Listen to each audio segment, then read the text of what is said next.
The sound of her own scream woke Maya from the nightmare.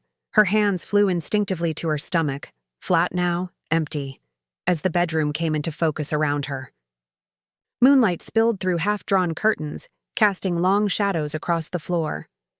She was alone in the king-sized bed, sheets tangled around her legs from hours of restless sleep. Maya's fingers traced the small, still tender scar below her navel. The physical wound was healing, but the memory remained razor-sharp.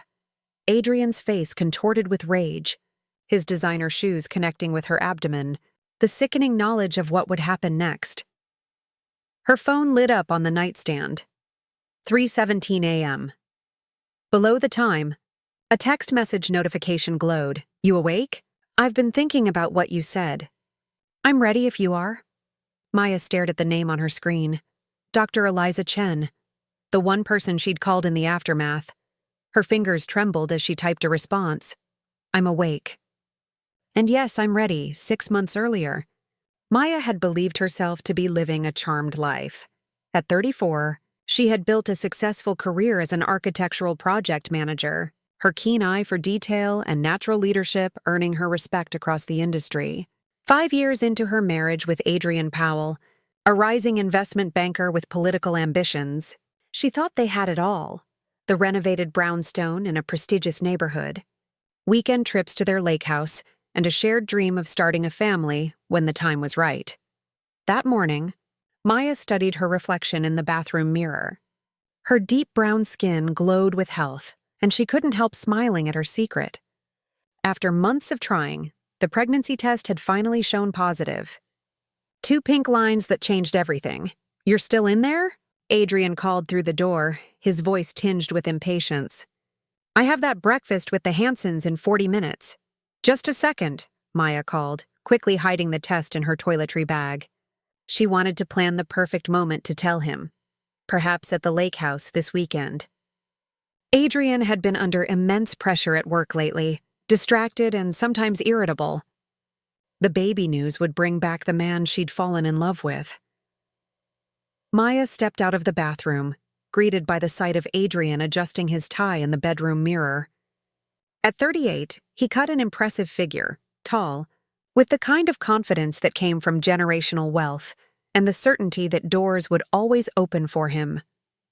"You look beautiful this morning," he said, kissing her cheek. "But you need to hurry if you're coming to this breakfast. The Hansons could be crucial for my campaign exploratory committee." Maya had forgotten about the breakfast. "Actually, I need to stop by the site on Lexington first thing."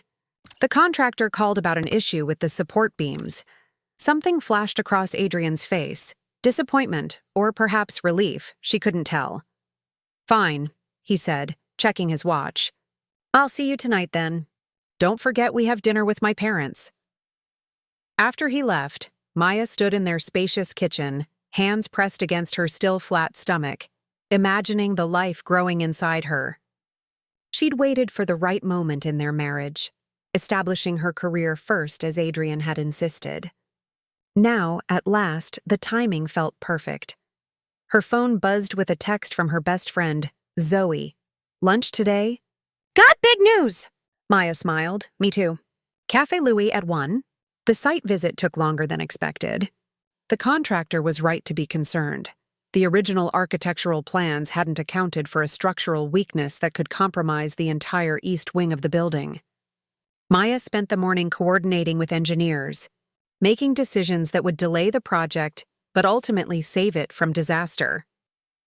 By the time she arrived at Café Louis, Zoe was already seated at their usual table, a glass of wine in front of her. "Sorry I'm late," Maya said, kissing her friend's cheek before sitting down. "Crisis at the Lexington site?" "Always saving buildings from collapse," Zoe teased. "Meanwhile, I've been saving people from fashion disasters." As a stylist for a major fashion magazine, Zoe specialized in transformative makeovers that often left her clients in tears of joy. "So," Maya said, waving away the wine menu the server offered, "what's your big news?" Zoe leaned forward, her eyes sparkling. "I got offered the creative director position at Style and Substance. I start next month." "Zoe?" "That's incredible." Maya reached across the table to squeeze her friend's hand. You've been working toward this for years. I know. I can hardly believe it. Zoe took a sip of her wine. Now what's your news? And why aren't you having wine? You always have wine when we… Her eyes widened. Oh my God, are you? Maya couldn't contain her smile. 8 weeks. I just found out for certain yesterday. Maya… Zoe nearly knocked over her glass in her excitement. This is amazing. Does Adrian know? Not yet. I'm telling him this weekend at the lake house. I want it to be special. Maya rubbed her stomach instinctively. It feels right, Zoe, like everything's falling into place exactly when it should. Zoe's smile faltered slightly. And Adrian's definitely ready? I know he's been so focused on his career, and now with the political ambitions. Of course he's ready. We've been talking about this for years. Maya waved away her friend's concern. He's just been waiting for the right time. And with the promotion he got last month, it's perfect. As they ordered lunch, Maya didn't mention the late nights Adrian had been working, or how he'd sometimes return home smelling faintly of an unfamiliar perfume. She didn't talk about the text messages she'd glimpsed from unknown numbers, or how he'd started keeping his phone face down on tables. Those were just paranoid thoughts, she told herself. Meaningless coincidences that her mind was stringing together. After lunch, Maya decided to surprise Adrian at his office. Perhaps she wouldn't wait until the weekend to share her news. The excitement was too overwhelming to contain, and seeing him in the middle of the workday would be unexpected and romantic. The receptionist at Powell and Blackstone Investment Group greeted Maya warmly. Mrs. Powell, it's been a while since we've seen you here. I thought I'd surprise Adrian, Maya explained. Is he in a meeting? He stepped out about an hour ago for lunch with Ms. Sinclair. I believe they were discussing the Anderson portfolio. The receptionist checked her computer. He should be back soon if you'd like to wait in his office. Ms. Sinclair? Maya asked, trying to keep her voice casual. Vanessa Sinclair, the new senior analyst. She's been working closely with Adrian on several major accounts. Maya nodded, ignoring the slight unease settling in her stomach. I'll wait in his office, thank you. Adrian's corner office offered a stunning view of the city skyline. Maya sat in one of the visitor chairs, taking in the familiar space. The awards displayed prominently on the walls. Family photos arranged precisely on the credenza. The sleek, minimalist desk that spoke of efficiency and power. She stood to examine the photos. Their wedding day, a skiing trip in Aspen, Adrian with his parents at a charity gala. Nothing had changed since her last visit months ago, except for a small frame she didn't recognize. Picking it up, she studied the image. Adrian shaking hands with Senator Mitchell, both men smiling broadly at a fundraising event. The sound of laughter in the hallway caught Maya's attention. She recognized Adrian's distinctive chuckle, followed by a woman's voice, low, melodious, with a slight accent she couldn't place. Maya set the photo down and returned to her seat. Smoothing her skirt as the office door opened, Adrian stepped inside, still laughing at something. He froze when he saw Maya. Maya, what are you doing here? His surprise quickly transformed into a smile, but not before she caught the flash of alarm in his eyes. I wanted to surprise you, Maya said, standing to greet him. I was in the area after meeting with a client. That's wonderful, Adrian said, moving to kiss her cheek. I wish I'd known.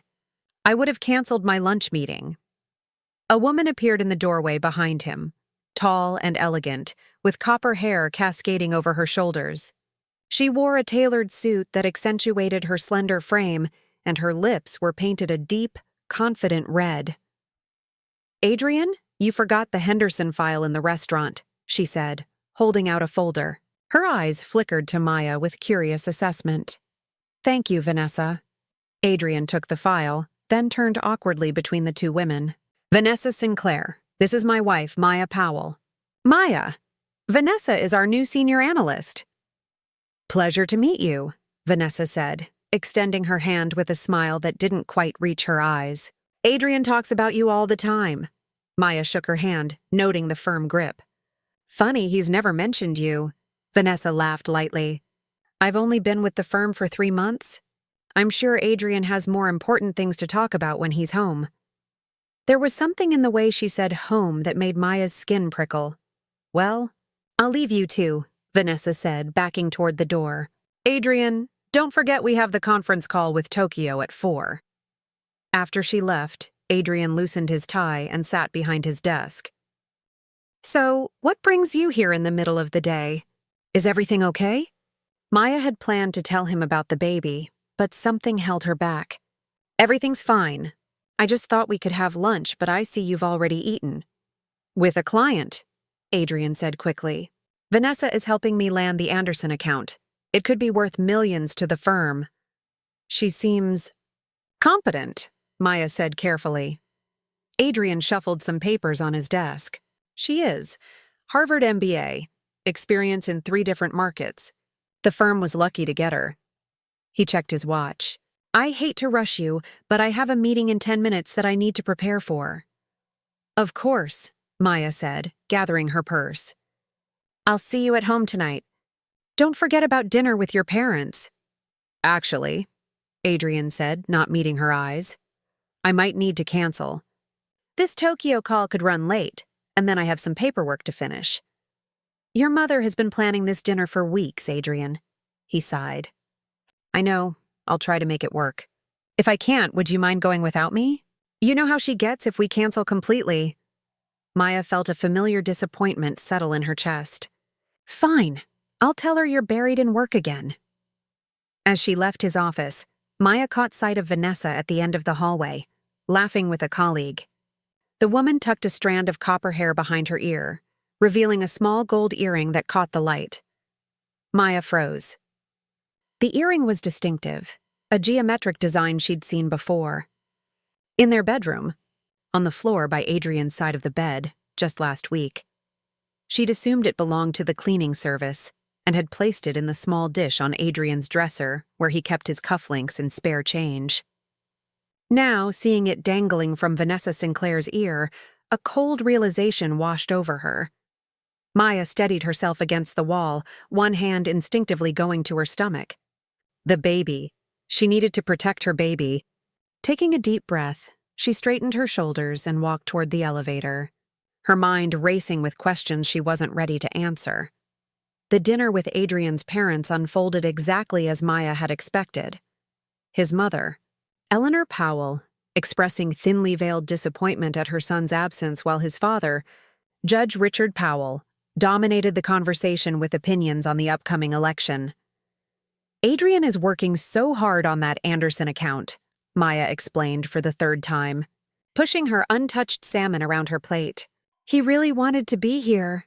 Eleanor sighed dramatically. That boy has always put work first. Just like his father. She cast a pointed look at her husband, who was too engrossed in his monologue about tax reform to notice. He has important ambitions, Richard said, breaking from his political discourse long enough to defend his son. The city council seat is just the beginning. In 10 years, we could be looking at a congressional run. Perhaps by then I'll have a grandchild to hold at the victory parties, Eleanor said. Her gaze settling meaningfully on Maya's wine glass, which remained full. Maya forced a smile. Perhaps. After dinner, Maya declined dessert and made her excuses, claiming an early meeting the next day. As she waited for her ride-share outside the restaurant, she checked her phone. No messages from Adrian. She typed, "Dinner went as expected. Your mother sends her love. Where are you now?" The response came quickly, still at the office. Don't wait up. Love you, Maya stared at the message. In the 5 years they'd been married, she'd developed an almost supernatural ability to sense when Adrian was lying. The Tokyo call would have ended hours ago. The Anderson paperwork wasn't urgent enough to keep him past midnight. Making a split-second decision, Maya canceled her ride and hailed a taxi instead, giving the driver the address of Adrian's office building. The drive took less than 15 minutes in the light evening traffic. The building lobby was dimly lit, with only security personnel manning the front desk. Maya smiled at the guard, who recognized her immediately. Evening, Mrs. Powell. Working late tonight? Just bringing Adrian some files he forgot. Maya lied smoothly. holding up her purse as if it contained important documents.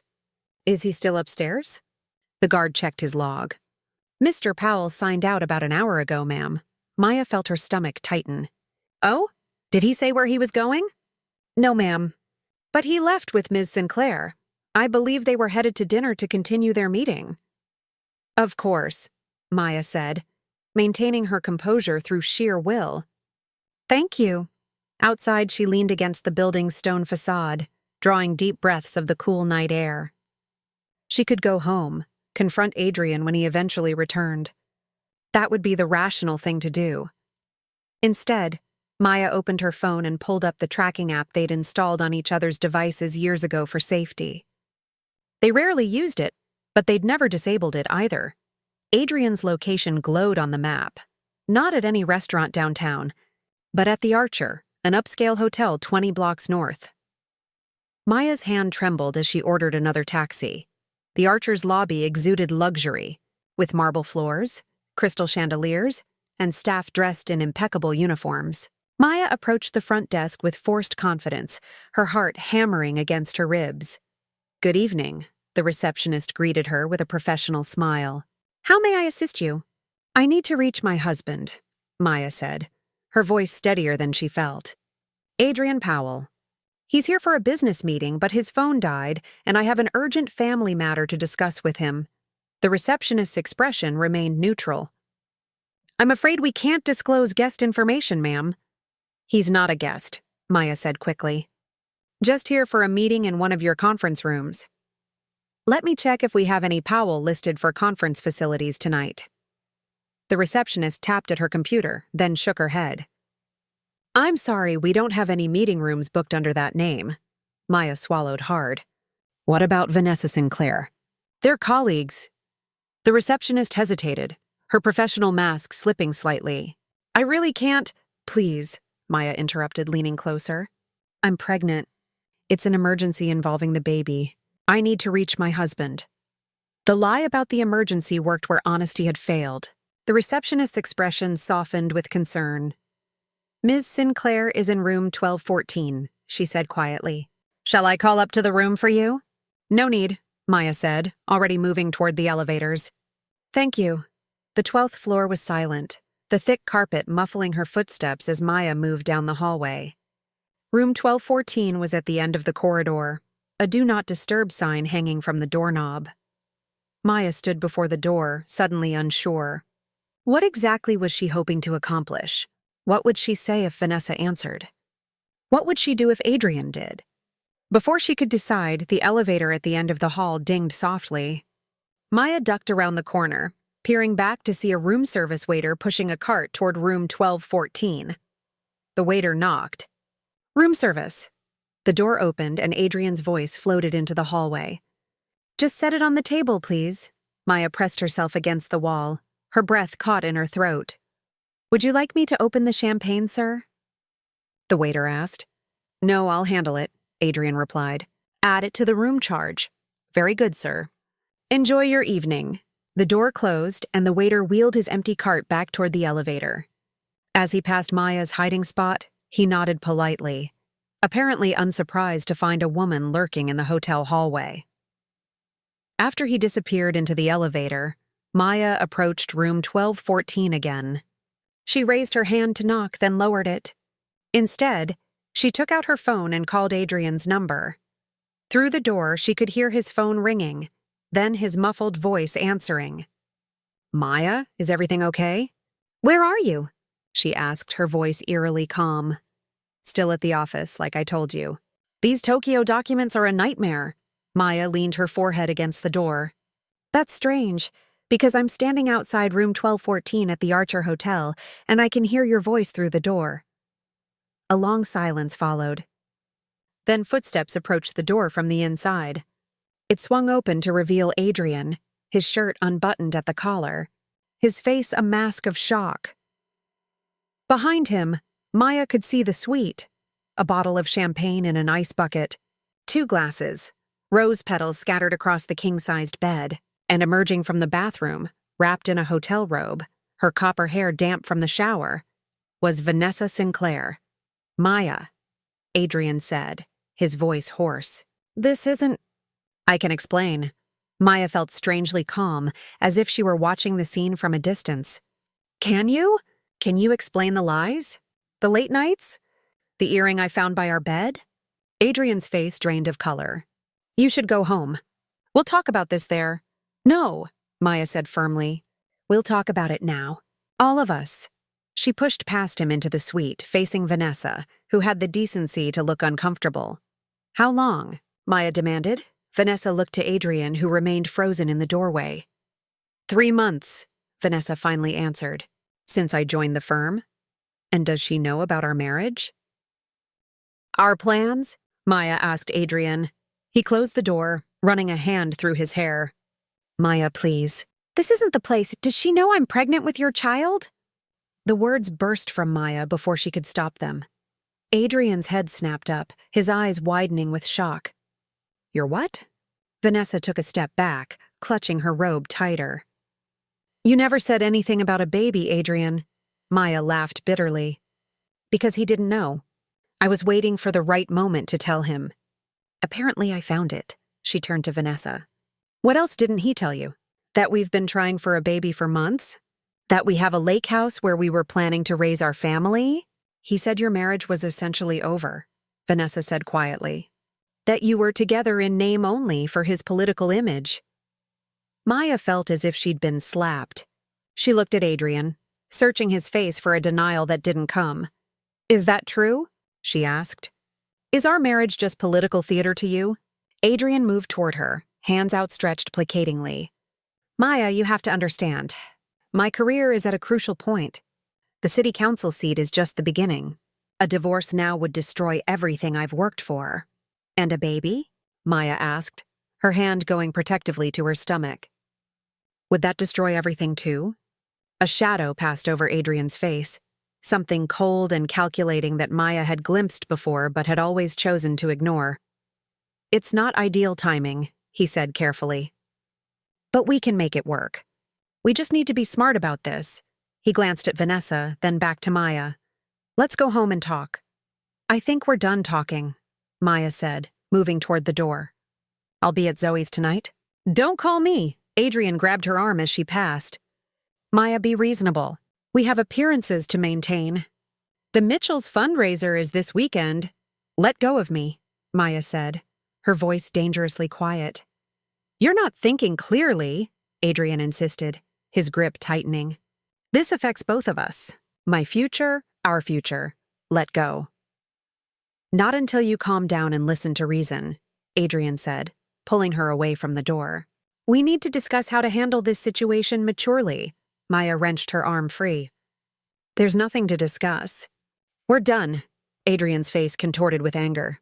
You're not walking away from me, not with everything at stake, not with a baby that could ruin everything I've worked for. The baby isn't ruining anything, Maya said. You did that all on your own. I'm not ready to be a father, Adrian shouted, his carefully constructed facade crumbling completely.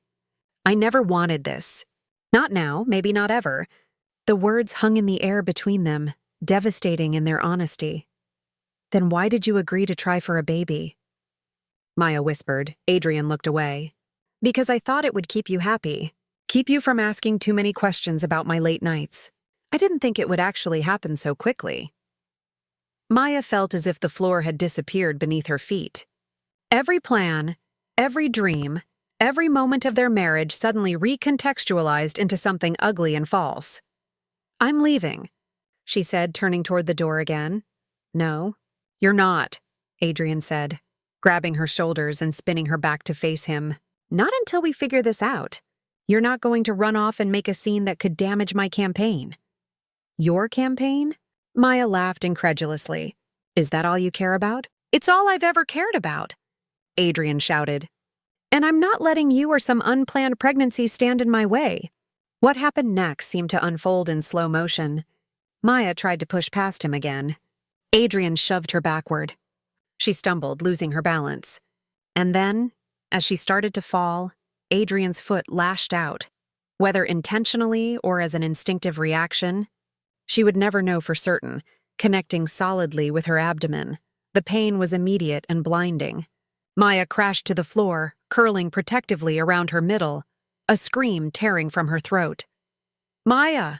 Adrian's voice seemed to come from far away. "I didn't mean to." Vanessa appeared in Maya's blurred vision, crouching beside her. "She needs an ambulance, now."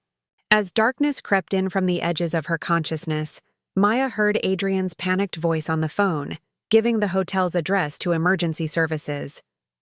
The last thing she saw before passing out was his face, contorted not with concern for her or their child, but with fear for himself. The hospital room was sterile and cold. Maya stared at the ceiling, counting the small holes in the acoustic tiles as the doctor delivered the news she'd already known in her heart. "I'm sorry, Mrs. Powell. The trauma caused a placental abruption. There was nothing we could do to save the pregnancy." Adrian sat in the chair beside her bed, his head bowed, the picture of a devastated husband. The performance might have been convincing if Maya hadn't seen the flash of relief in his eyes when the doctor first delivered the news. "I'll give you two some privacy," the doctor said gently. "The nurse will be in shortly with discharge instructions. You should rest for at least a week, Mrs. Powell." After he left, silence filled the room like a physical presence, heavy and suffocating. "Maya," Adrian finally said, reaching for her hand. "I am so sorry.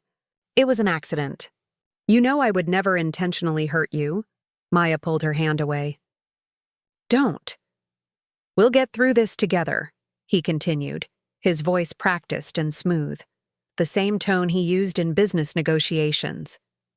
"Take some time to heal, and then we can try again when we're ready."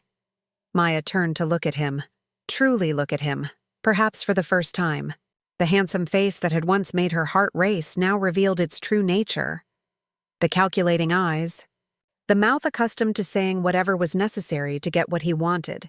"There won't be a next time," she said quietly. "We're done, Adrian." His expression hardened. "Don't make rash decisions while you're emotional." "Think about this rationally." "I am," Maya said. "For the first time in years, I'm seeing things clearly." Adrian leaned closer, lowering his voice. "Be smart about this, Maya. A public split right now would damage both of us. My campaign, your reputation in the industry. My reputation?" Maya laughed hollowly. "I don't care about my reputation. I care that you lied to me for years.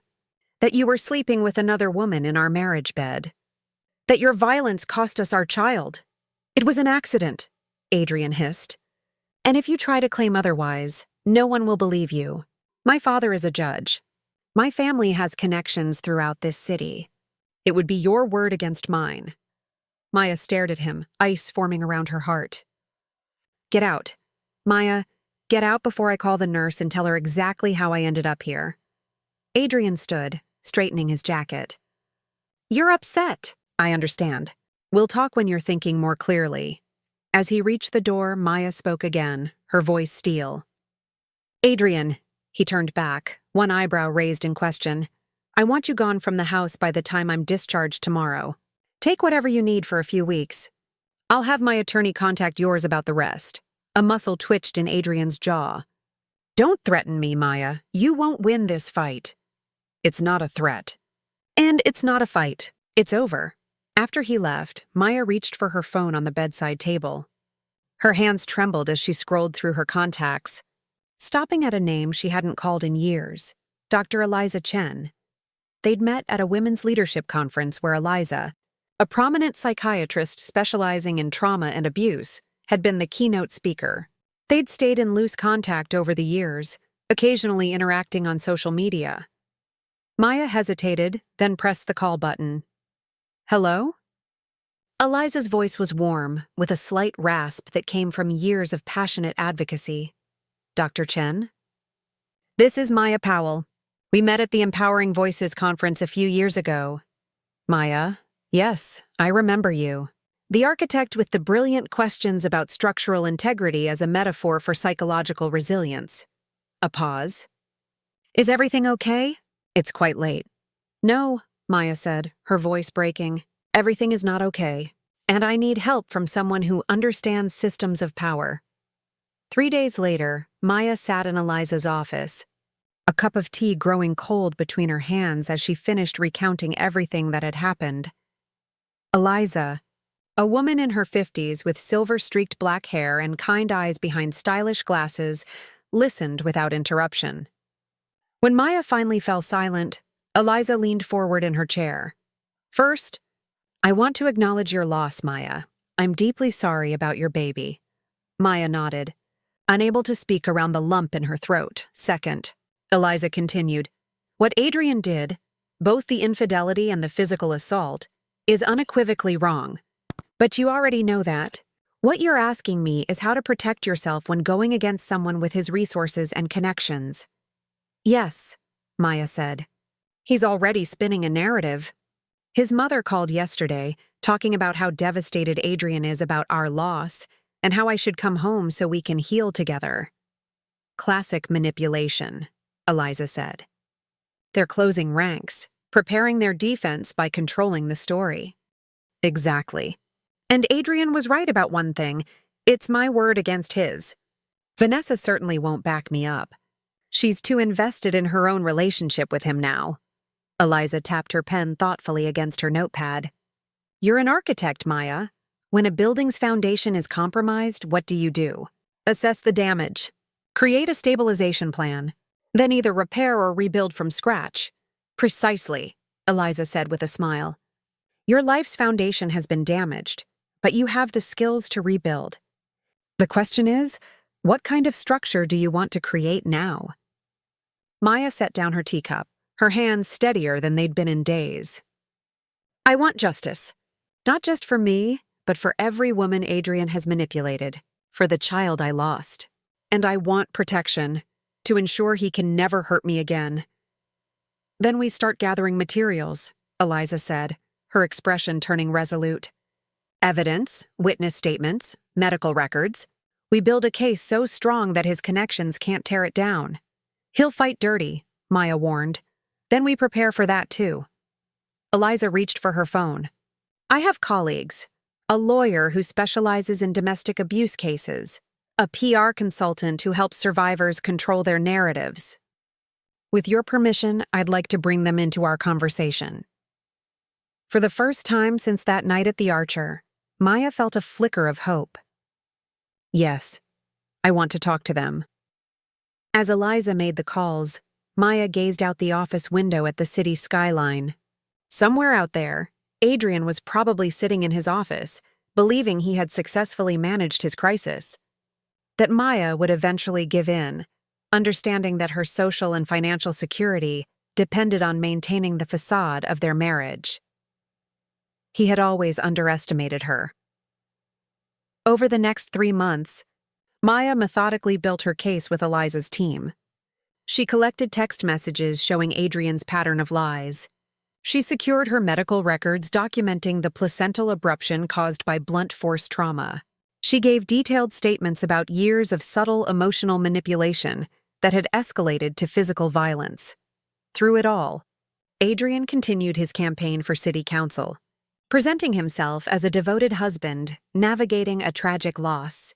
He sent flowers to her office, left voicemails expressing concern about her emotional state, and told mutual friends he was giving her space to heal. In public, Maya maintained a dignified silence. In private, she prepared for war. The text message came on a Tuesday morning as Maya reviewed blueprints at her desk. "Meeting tonight?" 8 p.m. at the Westside Cafe. Adrian was testing the waters. Trying to gauge if she was ready to reconcile, Maya responded simply, "I'll be there." When she arrived at the cafe, Adrian was already seated at a corner table, looking every inch the rising political star in his tailored suit and campaign-ready smile. "Maya," he said, standing as she approached. "You look well." She sat without accepting his attempted kiss on her cheek. "What do you want, Adrian?" His smile tightened. "Direct as always. I've missed that about you." He signaled for the waiter. "Wine? No, thank you. Just water." After the waiter departed, Adrian leaned forward, his expression earnest. "I think we've had enough time apart to gain perspective. The election is in 2 months, and frankly, questions about our separation are becoming Inconvenient. Inconvenient, Maya repeated flatly. You know what I mean. The optics aren't ideal. My opponent is starting to hint at trouble in my personal life, suggesting if I can't manage my marriage, how can I manage city affairs? He reached for her hand across the table. I'm proposing a truce. Come home. Stand beside me during the campaign. Afterward, if you still want to discuss separation, we can do it privately, with dignity. Maya looked at his hand on hers, remembering how those same fingers had once traced patterns on her skin with genuine affection. How long ago that seemed now. And what do I get from this arrangement? She asked. Adrian smiled, sensing an opening for negotiation. Financial security, of course. The prenup would be voided. I'd make sure you're well taken care of. Your firm could benefit from city contracts once I'm in office. And most importantly, your reputation remains intact. My reputation, Maya echoed, finally meeting his gaze. You keep mentioning that. It matters in our circles, Adrian said smoothly. A messy divorce, public accusations. It would follow you for years. Maya withdrew her hand. What about Vanessa? Adrian had the grace to look uncomfortable. That's over. It was a mistake. I've ended it completely. I don't believe you, Maya said calmly. Adrian's facade cracked slightly, irritation flashing in his eyes. Whether you believe me or not is irrelevant. I'm offering you a dignified path forward. The alternative is less pleasant for everyone. Is that a threat? A reality check, he countered. My family has resources, Maya. Your accusations would be challenged. Questions would be raised about your mental health following the miscarriage. Speculation about whether you might have contributed to your fall. It would be ugly and unnecessary. Maya took a sip of water, studying him over the rim of her glass. And if I refuse, then you force my hand. Adrian's voice hardened. I have statements from witnesses who saw you drinking champagne the night of the incident, despite knowing you were pregnant. I have documentation of your history of anxiety medication. I have colleagues who will testify to your increasingly erratic behavior in the weeks before our tragedy. All lies, Maya said. All plausible, Adrian countered. Enough to create reasonable doubt about your version of events. He leaned back, confidence radiating from him like heat. I don't want it to come to that. I'd much rather we present a united front. Maya set her glass down carefully. You've thought of everything, haven't you? I always do. It's why I'm good at what I do. Adrian's smile returned, the charming politician once more. So what do you say? Come to the Mitchell fundraiser with me this weekend. It would be a perfect reconciliation opportunity. Maya reached for her purse, extracting a small envelope which she slid across the table. Before I answer, I have something for you. Adrian's eyebrows rose in surprise as he opened the envelope and removed a USB drive. What's this? Insurance, Maya said simply. Or evidence, depending on how our conversation ends. Adrian's expression darkened. Explain. The night you kicked me and I lost our baby? The hotel had security cameras in the hallway. My lawyer subpoenaed the footage. It shows me entering your room, and then 20 minutes later, being carried out unconscious by paramedics. The timing aligns perfectly with my medical records documenting the trauma. Adrian's face remained impassive, but Maya didn't miss the slight tremor in his hand as he returned the USB drive to its envelope. That proves nothing about what happened inside the room, he said dismissively. True, but combined with my sworn statement, Vanessa's potential testimony if she's subpoenaed, and the hotel staff who heard me scream, it creates a compelling timeline. Vanessa would never testify against me. Are you sure about that? Maya asked. People often recalculate their loyalties when faced with potential perjury charges, especially people like Vanessa, who have their own promising careers to protect. Adrian's jaw tightened. What do you want, Maya? A divorce, immediately, with terms that acknowledge the reality of what happened between us. And the election? Is your problem, not mine. Adrian's laugh was harsh. You'd destroy everything I've worked for out of spite? Not spite, Maya corrected him. Self-preservation and justice. There are other copies of this? Adrian tapped the envelope. Multiple. in secure locations, along with additional evidence I haven't mentioned. Maya stood, smoothing her dress. My lawyer will contact yours tomorrow with proposed terms. I suggest you accept them without argument. Adrian grabbed her wrist as she turned to leave, his fingers digging into her skin. You think you've won, but you have no idea what you're doing. My family won't let this stand. Maya looked pointedly at his hand on her arm. Let go, Adrian, or we can add another assault charge to the file. He released her, his expression murderous.